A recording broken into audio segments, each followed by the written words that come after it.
Good afternoon, everybody. Thanks for coming. Last night, the President was honored to announce Judge Neil Gorsuch as his nominee to serve as the next Justice of the Supreme Court. It was an unbelievably phenomenal evening.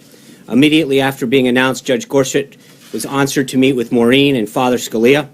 As some of you have reported, his first call after coming back behind the podium was to Merrick Garland, who would also note has already come out to say that Judge Gorsuch deserves a fair hearing. In less than 24 hours, Judge Gorsuch has already received a widespread praise from across the political spectrum as an inspired choice with sterling academic credentials, a brilliant legal mind, and a steadfast commitment to constitutional principles. During his long career in public service, Judge Gorsuch has enjoyed bipartisan approval, having previously been confirmed by voice vote to the U.S. Court of Appeals for the 10th Circuit. In fact, 12 current Democratic senators, including Minority Leader Chuck Schumer, Senator Dianne Feinstein, Senator Leahy, were all in office when he was first confirmed without opposition in 2006. With as many as 8 Democrats, like Senators Blumenthal, Durbin, McCaskill, already supporting a full hearing and vote for Judge Gorsuch, there is no question that he is a widely respected jurist who deserves to have his nomination fairly decided upon by the United States Senate. Now that Judge Gorsuch has been officially named, I hope you all allow me to talk for a moment about how exceptionally qualified he is to succeed the late, great Anton Scalia. Judge Gorsuch's academic record is impeccable, and as he said last night, the President holds education in the highest regard. Judge Gorsuch graduated Phi Kappa Beta from Columbia, graduated cum laude from Harvard Law School, and attended Oxford as a recipient of the prestigious Marshall Scholarship. Like Justice Scalia, the cornerstone of Judge Gorsuch's judicial philosophy is fidelity to the text. He believes that judges should not base their decisions solely on the law and the Constitution. He believes, sorry, I almost screwed that one up, that his decisions should be based solely on the law and the Constitution, not on their own policy preferences or personal feelings. He will be a reliable and principled voice on the bench, preserving equal justice under the law, regardless of background. And I would note, I'm going to caveat this, but to my understanding, I think he would be the first justice that will serve as someone he clerked for on the bench. So it'll be a sort of a first when he is confirmed by the Senate. Now on to the issues of the day. Today is February 1st, which means we are kicking off Black History Month. The President has events planned throughout the month, starting today with a listening session that occurred early this morning with African American leaders in the Roosevelt Room.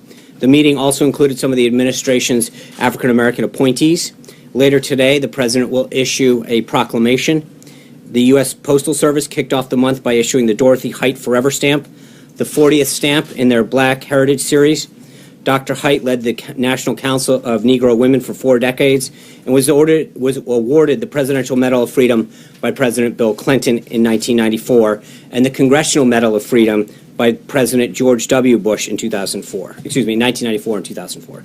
President Obama delivered her eulogy in 2010, and President Trump is now proud that the Post Office is honoring her incredible legacy as a civil rights icon. At events throughout this entire month, we'll celebrate the contributions of courageous African American leaders from Harriet Tubman and Frederick Douglass to Martin Luther King Jr. and Clarence Thomas. African American history is American history, and this month is a great reminder of that.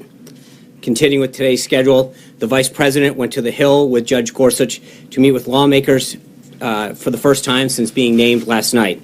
On the Hill, the Vice President met with Majority Leader McConnell, and the staff spearheading George Gorsuch's nomination will also meet with Senators Cornyn, Grassley, Hatch, and Gardner.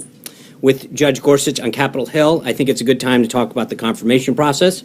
Neither of the 2 Supreme Court justices that President Obama nominated were subject to the 60-vote threshold of the Senate filibuster. They received bipartisan support because Republicans, despite some political and philosophical differences, viewed them as mainstream and qualified, and Judge Gorsuch should receive the same fair treatment. Also this morning, the President met in the Roosevelt Room with representatives of outside groups to discuss Judge Gorsuch's nomination, including David Osteen of the National Right to Life, Paula White of the New Destiny Christian Center, Wayne LaPierre of the National Rifle Association, Penny Nance of Concerned Women of America, Charmaine Yost of American Values, Juanita Dugan of the National Federation of Independent Businesses, Tom Collimore of the United States Chamber of Commerce, Grover Norquist of Americans for Tax Reform, Leonard Leo of the Federalist Society, Marjorie Dansfelter of the Susan B. Anthony List, and Morton Blackwell of the Leadership Institute. President Trump told the group that his decision on the Supreme Court is among the most important decisions he will ever make as president. He praised Judge Gorsuch for his academic and professional achievements and his lifelong devotion to the law. The attendees thanked the president for making such an inspired choice and for delivering what was, for many of them, their #1 issue in the campaign. They're committed vocally to supporting Judge Gorsuch throughout the confirmation process and expressed their desire for the Senate to move swiftly to give him a fair hearing and vote. The meeting closed with the president inviting the group in the Oval Office, for which several attendees really enjoyed that honor. The president then had lunch with Secretary of State-designate Tillerson. Mr. Tillerson's tenacity, broad experience, and deep understanding of the geopolitics are going to make him an outstanding chief diplomat for the United States, and the president is looking forward to the full vote of the Senate on his nomination. Later this evening, the president will participate in a standing legislative affairs strategy meeting with his team, who have been working closely with Congress to enact the president's agenda. So far, between the vice president and staff, we've had many productive conversations with members of both parties and both chambers on a variety of issues, from trade to the president's nomination for his cabinet and now the Supreme Court. Now, starting this week, our legislative affairs team will also conduct extensive outreach on behalf of Judge Gorsuch's nomination process. Clearly, this administration has made reaching out to Congress a top priority, but you know where I'm going with that. Democrats in the Senate continue to use every tool at their disposal to try to get away of the president's attempts to make America great again. Just today, Senate Democrats again refused to even participate in committee votes for Senate designates Price and Mnuchin, who were moved out of the Finance Committee with 0 Democrats present. Democrats also boycotted EPA Administrator Designate Pruitt's hearing. They are doing their constituents in our country a disservice by resorting to these childish tactics. The president's cabinet nominees will be confirmed on the floor of the Senate once Democrats actually allow them to get a fair vote. In other cabinet news, Attorney General designate Senator Jeff Sessions was voted out of committee today. We look forward to his full vote as the next Attorney General. Additionally, Secretary of State Rex Tillerson designate is expected to receive a vote by the full Senate this afternoon. And finally, Veterans Administration Secretary designate Dr. David Shulkin will go before the Senate Committee on Veterans Affairs at 2:30 this afternoon. A few more things before I open it for questions. In terms of the schedule tomorrow, the president will attend the National Prayer Breakfast and have lunch with Harley Davidson executives here at the White House. The president will also meet with Senator Hatch, Senator Wyden, Congressman Neal, and Congressman Brady. Further guidance on all of those meetings will be coming soon. A few personnel announcements. Today, the president sent the following nominations to the Senate: Rachel L. Brand of Iowa to be Associate Attorney General, Stephen Andrew Engel of D.C. to be Assistant Attorney General, and Rod J. Rothstein of Maryland to be a Deputy Attorney General. On another note, yesterday we talked about recent reporting concerning the president's executive order protecting the nation from foreign terrorist entry. I want to draw your attention to some polls that have come out on that subject. For all the hysteria around the implementation of this order, the American people as a whole are very supportive of the action that the president is taking. A new Rasmussen report poll finds that 57%, which is a clear majority, of likely U.S. voters favor a temporary ban on refugees from Syria, Iraq, Iran, Libya, Somalia, Sudan, Yemen, until the government can do a better job of keeping these individuals out who pose a threat. A Reuters poll found that 66% of Americans believe that the United States should limit the number of refugees into the country, and the safety of the American people and the security of the American homeland are the president's top priorities, and most Americans agree with the steps that he's taken to keep our country safe. Further today, the United Arab Emirates foreign minister voiced his support for the president's decision to take our national security so seriously. The foreign minister also added that he believes the restrictions are not based on religion, but on the, quote, structural problems faced by these nations. I know that there was a question on Monday regarding Iran's firing of a missile, an attack on a Navy vessel. I'd like to introduce National Security Advisor General Michael Flynn to provide a quick update. General Flynn. Good afternoon, everyone. Recent Iranian actions involving a provocative ballistic missile launch and an attack against a Saudi naval vessel conducted by Iran-supported Houthi militants underscore what should have been clear to the international community all along about Iran's destabilizing behavior across the entire Middle East. The recent ballistic missile launch is also in defiance of UN Security Council Resolution 2231, which calls upon Iran not to undertake any activity related to ballistic missiles designed to be capable of delivering nuclear weapons, including launches using such ballistic missile technology. These are just the latest of a series of incidents in the past 6 months in which Houthi forces that Iran has trained and armed have struck Emirati and Saudi vessels and threatened United States and allied vessels transiting the Red Sea. In these and other similar activities, Iran continues to threaten U.S. friends and allies in the region. The Obama administration failed to respond adequately to Tehran's malign actions, including weapons transfers, support for terrorism, and other violations of international norms. The Trump administration condemns such actions by Iran that undermine security, prosperity, and stability throughout and beyond the Middle East, and which places American lives at risk. President Trump has severely criticized the various agreements reached between Iran and the Obama administration, as well as the United Nations, as being weak and ineffective. Instead of being thankful to the United States in these agreements, Iran is now feeling emboldened. As of today, we are officially putting Iran on notice. Thank you. Thanks, John. Thanks, General. We are going to have a background briefing with NSC staff today at 4 o'clock here in the briefing room. Further details will be provided on that subject. So thank you, General, with that. As we start off, I mentioned yesterday, I'm pleased that we've expanded the briefing room, at least virtually. And so with that, as I begin to take your questions, I'm pleased to offer the first ever Skype seat question in the White House briefing room to Kim Kalunian from WPRI in Rhode Island. Kim? Thank you. Good afternoon. Can you hear me okay? We can. Great. Just this week, the mayor of Providence, Rhode Island, began calling our capital city a sanctuary city. As we know, President Trump's executive order says the White House will begin publicizing a weekly list of these municipalities and pledges to withdraw federal grant money from them. What I'm wondering is how soon we can expect to see this list, and how soon should cities like Providence expect to see their federal funding cut? Thanks, Kim. I think the president's goal in ending sanctuary cities is pretty clear. We want to, as we mentioned with these other actions, keep America safe. The goal is to make sure on two fronts. One, that we're doing everything we can to protect American citizens, institutions, and ending sanctuary cities is one of the ways in which we continue to do that.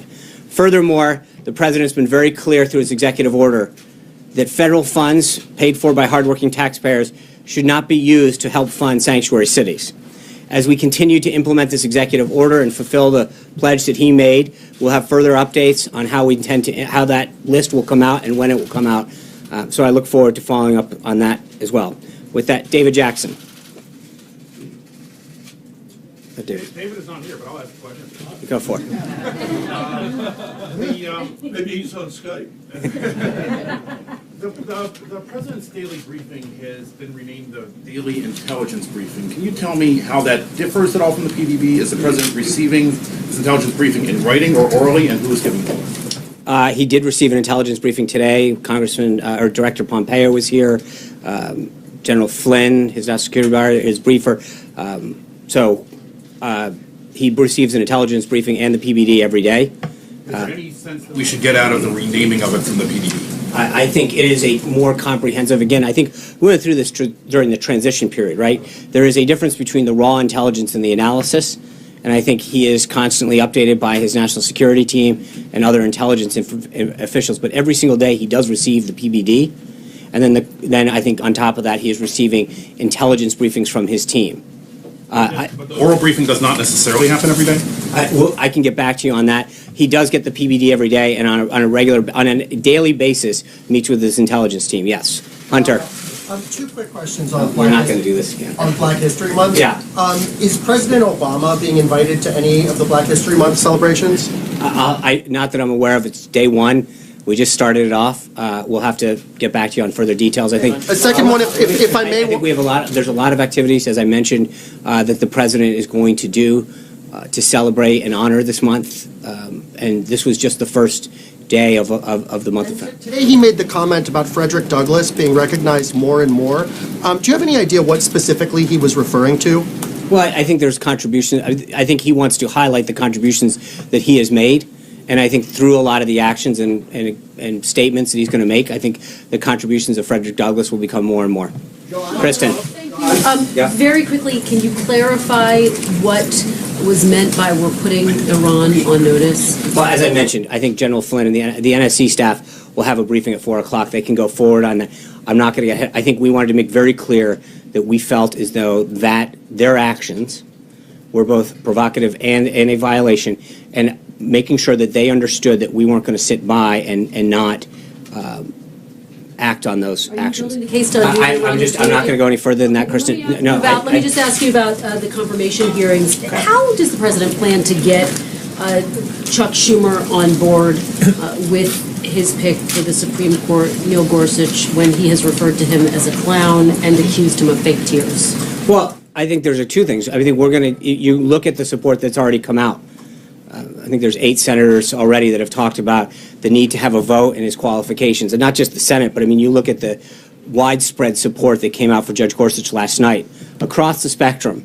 No matter your philosophical view of the court, I think his qualifications for the court, his academic background, make him an unbelievably highly qualified person. And so it's not just Chuck Schumer. I think the rest of the Senate, as he goes up there. But I think the interesting thing, hold on. I understand that. And I think Chuck Schumer has shown time and time again through this confirmation process with the cabinet that he's more interested in politics than actually moving the government along. And I think that is troubling. I would ask you that I think that the question needs to be asked to Chuck Schumer, why are you stalling all of these nominees? Why are you insisting on new requirements that you didn't assume for Sotomayor or Kagan? I mean, there's a point at which they need to get asked, why are they obstructing government at every step of the way? There's an element to which they need to be held accountable as well. They held certain standards in place for their nominees, both for the bench and for the cabinet. And the question is, are they going to live up to the same standards that they imposed on Republicans when they had nominees in a Democratic White House? Does the president think that by personally insulting Chuck Schumer, that's a way? But again, Kristen, I think that the goal is to get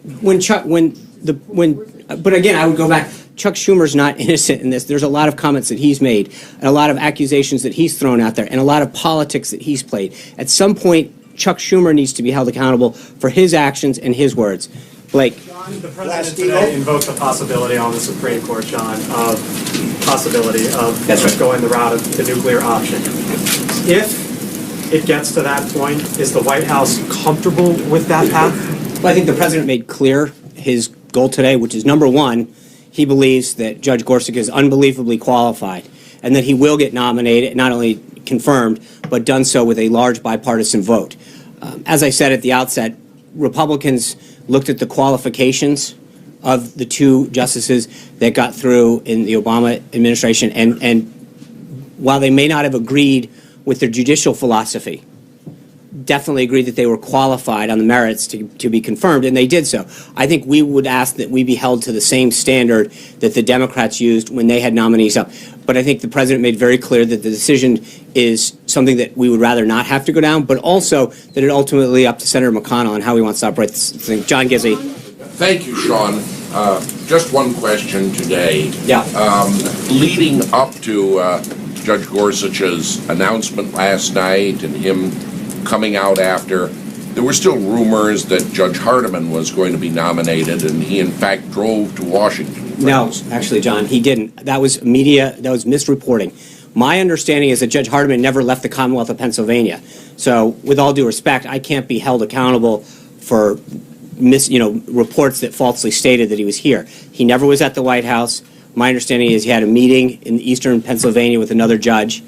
But it was and again, I don't track his whereabouts, but my understanding is he never left the Commonwealth of Pennsylvania yesterday. So it was, we announced when we were going to make this announcement. I think it was a phenomenal way to introduce Judge Gorsuch to the American people and to the United States Senate. We invited Democratic members of the Senate Judiciary Committee. Unfortunately, none of them showed up. But it was an opportunity for them and the American people to see an amazing choice that the president made for the bench. Anita. Sean, my question You is... said one, John. I didn't ask the question. My question is simply this. With the support that he received, the people who called the president, would it be safe to say that Judge Hardiman will be on deck if there is another vacancy soon, say Justice Kennedy retiring by the end of the term? Well, I think there's a lot of vacancies that we see at the appellate level and throughout the government. He's an impressive jurist. Obviously, the four that really made that final list for the president were unbelievably impressive. So I don't want to get in front of the president. Hopefully, he continues to have the president's support and someone that the president was unbelievably impressed with. So we'll have to see what vacancies come down the pike. Anita.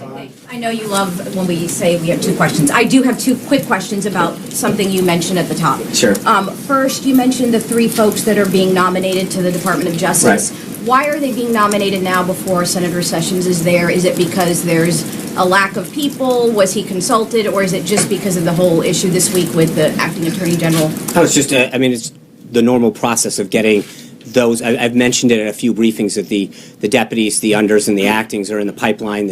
We announced one the other day for Homeland. We've got the Commerce, as previously announced. And so this is just a continuation of the process to fill. With then Senator Sessions, in speaking with him. Of course, he was. These are people that he's clearly aware of and supportive of, 100%. Yeah. And the second question was, you mentioned tomorrow the meeting with the Harley-Davidson executives. Right.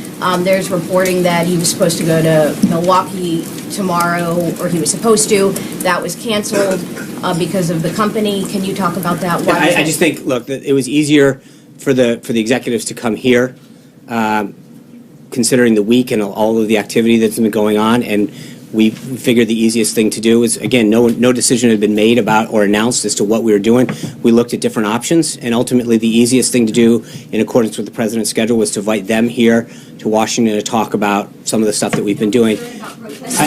We're not concerned. I think we're not concerned about that. We're concerned about American jobs, moving this economy forward, and we're excited to welcome them here to Washington to talk about the great work that they do and the many thousands of people that they employ.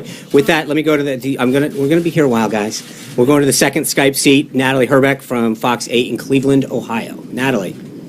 Secretary Spicer, thank you so much for this rare opportunity. I appreciate it. I'm learning the ropes here. Natalie, you're coming back. I'd almost like to quickly ask two questions, if I may. The first one being, President Trump has been quick to take action on several issues he's addressed along the campaign trail. And with that in mind, he made a stop here in Cleveland, and he said that he would like to make cities like ours the economic envy of the world. A bold statement. So our viewers would love to know a specific example as to how he plans to do this sooner than later. That's a great question, Natalie. I think it's not just Cleveland, but it's Detroit and so many of the other cities around the country. You've heard the president talk about the need to rebuild our inner cities. We were really impressed with Cleveland. This past July, we went there for the national convention. The people of Cleveland, their desire and the rebound that the city has taken. And I think that when you go to whether it's a city like Cleveland or Detroit, through different tax and regulatory measures, there's a way that we can continue to bring manufacturing back, we can continue to bring jobs back, and whether it's Harley-Davidson or Carrier or Lockheed or Boeing or the GM, Fiat, Ford, these companies he continues to talk with about how they can bring jobs back, relocate things. That was, again, another one of the conversations that he had with the pharmaceutical companies yesterday. How can they bring jobs back? How can we ease regulations to do that? So it's about making sure that we have an environment, Natalie, that allows more cities to compete, to grow the manufacturing base, and to recognize the things that we can do tax-wise and regulatory-wise to allow that to flourish. Cecilia. Thank you. Steve Bannon can be heard on recording saying Islam is a dark religion, not a religion of peace, a religion of submission. Does the president share his chief strategist's apparent beliefs on Islam? No, I think the president's been very clear that his number one goal is not to target any one religion, but places and areas where we believe that there is an issue. That's what the executive order was all about the other day, making sure that areas that we don't feel have the proper mechanisms in place to assure the security, that when they travel to the United States, that we know that they're coming here for peaceful purposes. The president's number one goal has always been to focus on the safety of America, not the religion.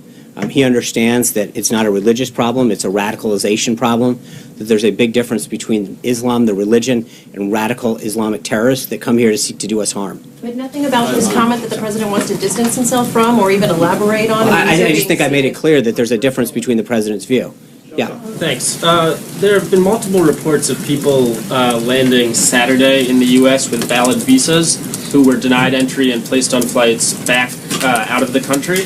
So that's in violation of at least 5 of these federal judges' orders that came down. Is the White House working to ensure that those people illegally deported can return to the U.S.? And are these court orders causing any second thinking about certain aspects of the order? Well, I think we issued earlier today some clarification, an update from the counsel's office that clarifies Section 3C and 3E that legal permanent residents, LPRs, do not, that the waiver, we no longer need a waiver. Initially, as the program was lifting off, the idea was that they would go through, be granted a waiver, of which everyone was issued a waiver coming in. In the sake of efficiency, we have interpreted the guidance to all of these agencies, to both the Acting Secretary of State, the Acting Attorney General, and the Secretary of Homeland Security, that the guidance is all individuals responsible for the administration and implementation of this order, that does not apply. They no longer need a waiver. Because if they are a legal permanent resident, they won't need it anymore. Sean, on Glass-Steagall, the president during his campaign said that he supported a reestablishing the Glass-Steagall legislation, which would separate the investment banks from the commercial banks. There's legislation on both the House and the Senate side. It's in the Republican program. Mr. Mnuchin, when he was queried on the Hill by Senator Cantwell, who's the author of one of the bills, was a little bit more ambiguous on this issue, and I wish you could say something on where this. Yeah, I mean, I think part of the reason that it's ambiguous, we've got to get a Treasury Secretary confirmed, and I think that when we sit here and get asked questions about policy, and you go department after department, whether it's Treasury, Energy, EPA, that HHS, HUD, Education, the list goes on, and so you ask about issues and where the president's agenda is. Well, the reason that the president nominated these highly qualified people was to implement his agenda. And Senate Democrats continue to hold that up. And I think when you're asking us about how we're going to move forward on an agenda, whether it's Glass-Steagall or so many other issues, and at the same time, the Democrats are holding up the confirmation of these highly qualified people. Until that occurs, it makes it a heck of a lot harder. Major Garrett. But the president still supports Glass-Steagall. The president's position is consistent, yes. Sean, a broad topic I'd like you to take on, which is dissent within the administration, and it's specifically related to the president's lunch with Rex Tillerson today. More than 1,000 employees of the State Department, Foreign Service officers and others have signed this dissent gate. Is it the president's position that Rex Tillerson, when he is confirmed, should go through the formal process, meet with those people, and have a dialogue as previous secretaries of state have? And is it the president's point of view that when there is dissent, it can be rooted in a philosophical disagreement that's not necessarily in defiance of his orders, and that there can be a dialogue, and that it can maybe inform him differently about policy? I think the president's always... You said a couple of days ago they should get out. No. I think there's a difference. I think that, just to be clear on this, every American has a right to speak their mind. That's one of the amazing beauties of this country. You have an ability to write what you want through our First Amendment. People have a right to speak out, and that's not hampered. The point that I was making then is that if you believe so deeply that the policy is offensive to you, you have to understand that the way our government works is we elect a president. That president gets to carry through their agenda that they set out with the American people during the campaign. And so they have a right to express it. And I think Secretary Tillerson, for those who've gotten to meet him, has a very open mind and a desire to meet with people and hear ideas, as does the president, as evidenced through what he's did through the transition and what he's done since he's become president. He has met with groups, businesses, associations, Republicans, Democrats, independents that have been supportive of him, that have not been supportive of him. And I think that he's going to continue to do that. So people have a right to speak their mind, but I think there's a difference between expressing dissent and concern and not implementing in a lawful order, as the acting attorney general did the other night. So, but again, I don't mean to keep coming back to this, but you're asking what we'll do when Rex Tillerson becomes. And part of the problem right now is I can't fully answer your question because Democrats are holding up in slow walking this nomination. So to presuppose what Rex Tillerson's going to do, again, it's ironic that we're being asked what these secretaries will do when they get into office, and the Democrats won't let them assume this when we all know that the votes are there for them. Talking about a particular process that has historically I understand that, and I think for me to presuppose what Secretary-designate Tillerson's going to do prior to him actually getting sworn in, he probably will, I don't know, but it would be irresponsible of me to answer a question about what he's going to do before he actually becomes sworn in. Thanks, Sean. Senate Democrats have been described as bitter over the manner in which Judge Merrick Garland was treated when he was nominated for the Supreme Court. Do you feel, does the president feel that bitterness is well-founded? I don't know. I'm not a Senate Democrat. I think they have a right to feel the way they do. I think we've explained our position both during last year when this was going on, that we felt as though that this was up to the voters to make a decision on. And as I pointed out yesterday, so many voters made up their mind based on who they believe the candidates would appoint. Mr. Trump, then candidate Trump, now President Trump, was very clear about the type of people that he was going to put forward, both first in a list of 10 and then in a list of 11 additional ones. So I think the American people knew clearly where he was going to go. He followed through on that campaign promise.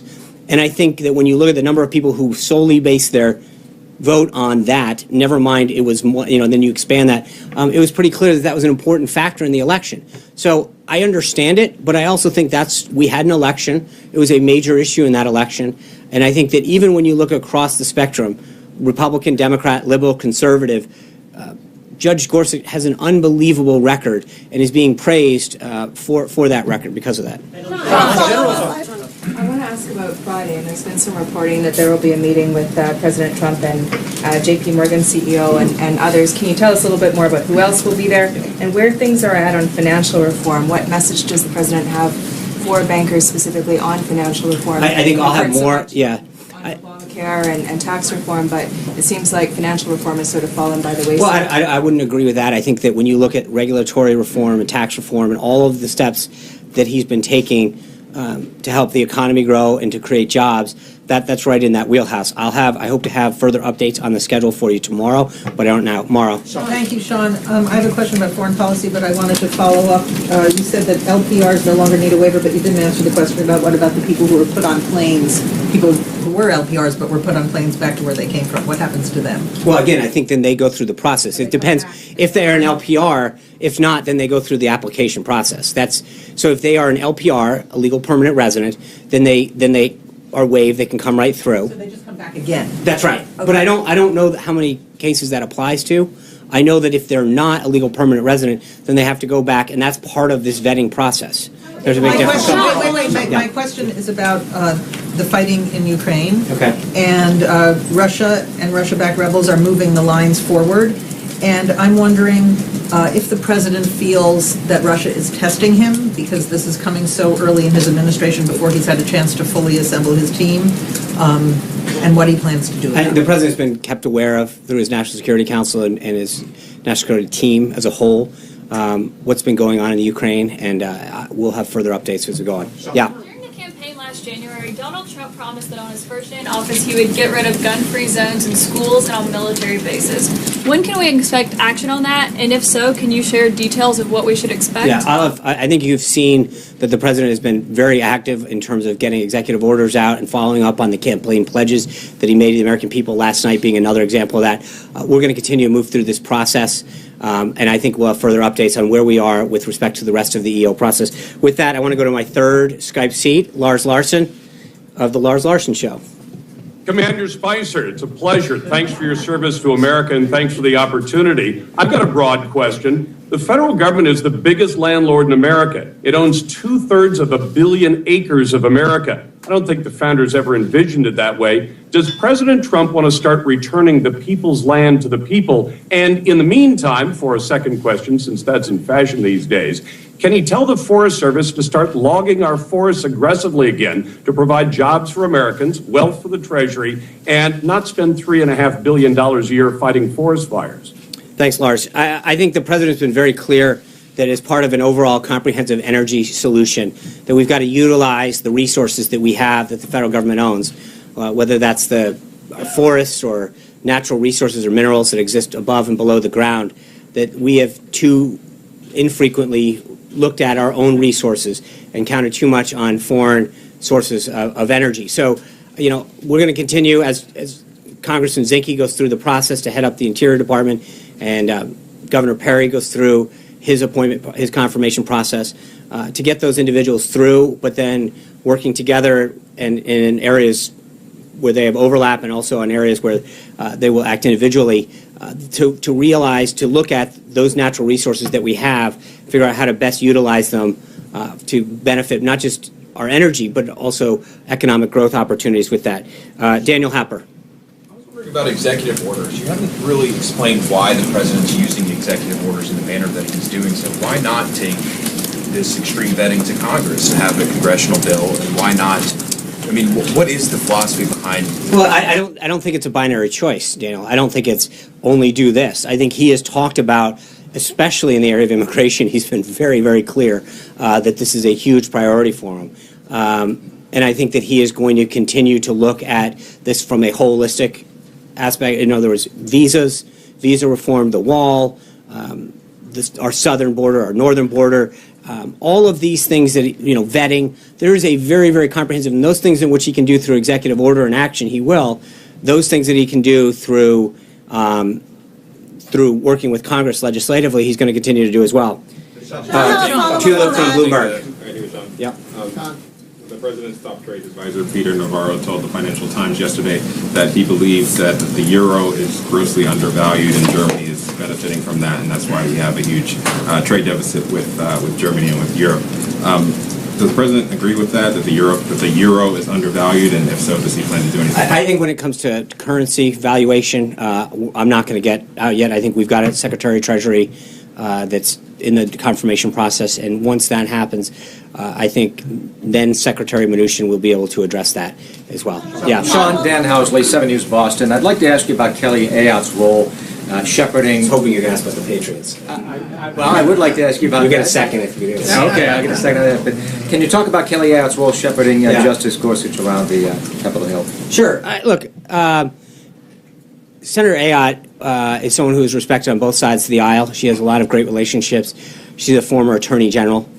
She understands the judicial process very well. But she's also, I mean, this process is a relationship process by and far. You're going around introducing a judge, someone who has not generally been exposed to the legislative process, definitely not the congressional process, is to the extent. Her relationship with President Trump is strained during the campaign. That's right. And I think that goes and shows, as I've mentioned several times, both through the transition and early, the president's not holding some kind of test about what degree of support you had for him.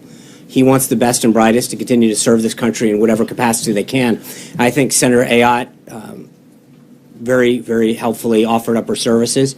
She's got a lot of relationships on both sides of the aisle. She's got a tremendous amount of experience in this field.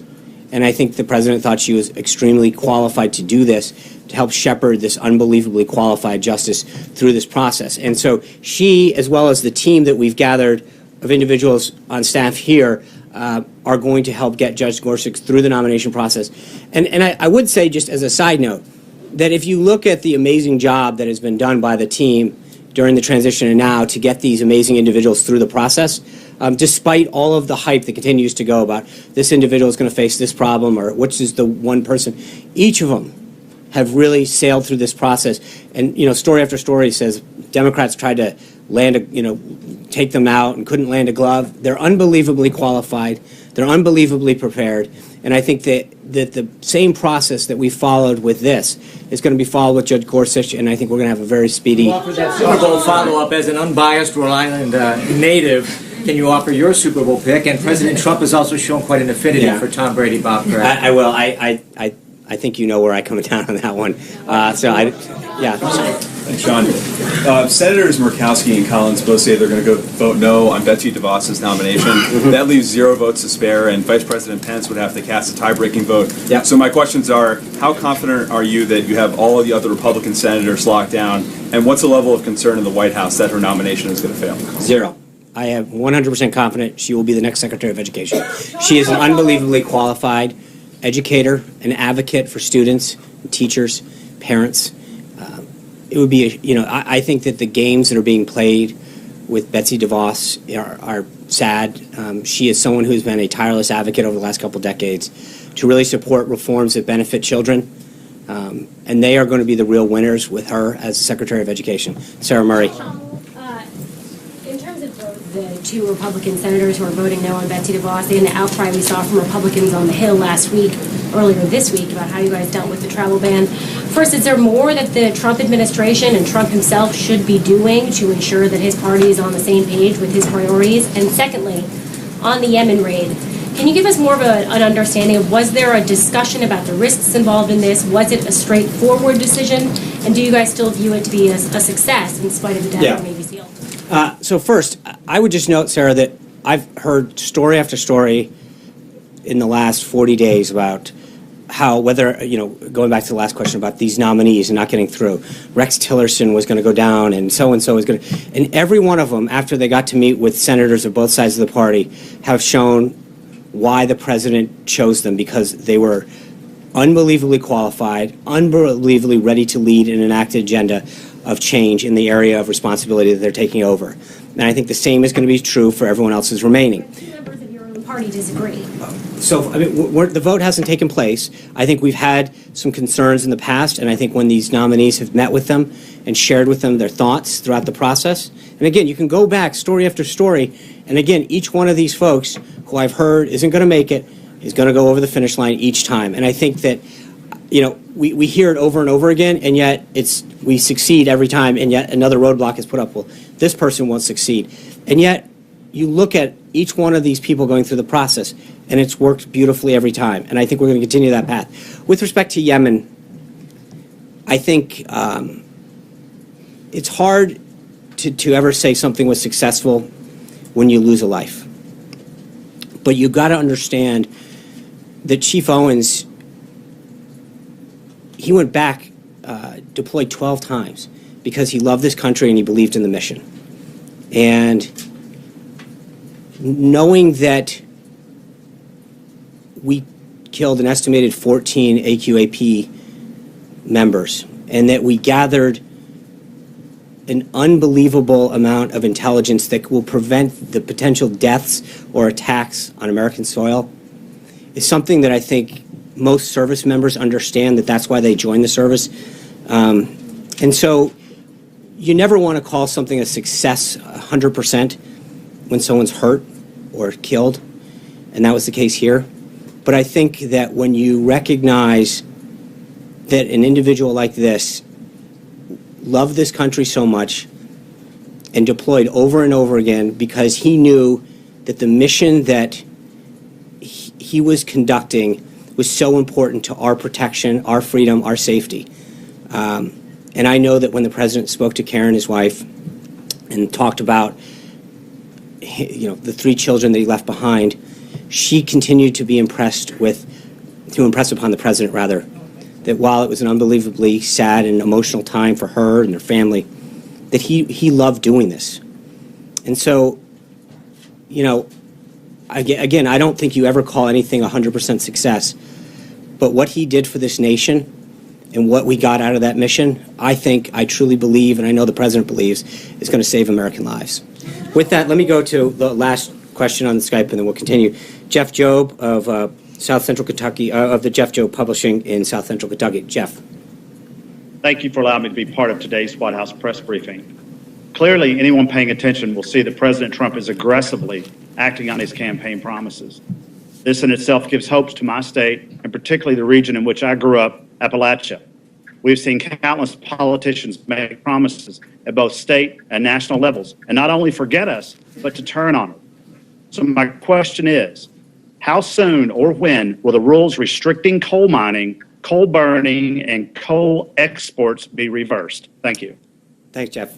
I've talked about this a couple times so far, but I believe, the president has very clearly stated that clean coal in particular is an issue that's so important to our energy independence as well as our job creation in this country.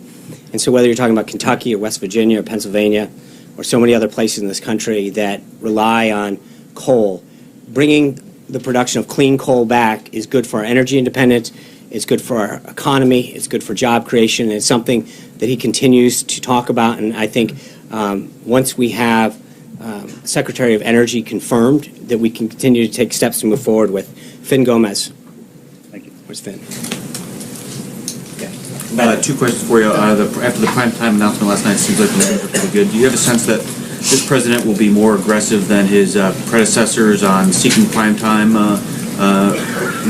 airplay for his announcements? And two, top Democrats are asking the Defense Department to investigate Michael Flynn for possible violation of the Constitution.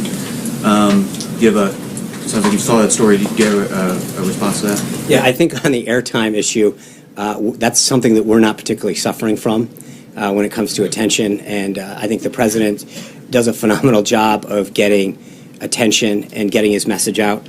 His use of social media in particular is something that when you look at the number of people, I think we did something like 11 million people watching the address on Facebook Live last night. Obviously, if we have important issues to discuss with the nation or announcements to make or nominations, then we'll request time. I don't think that that's something that we've spent a ton of time figuring out. I think we're doing pretty well on that front.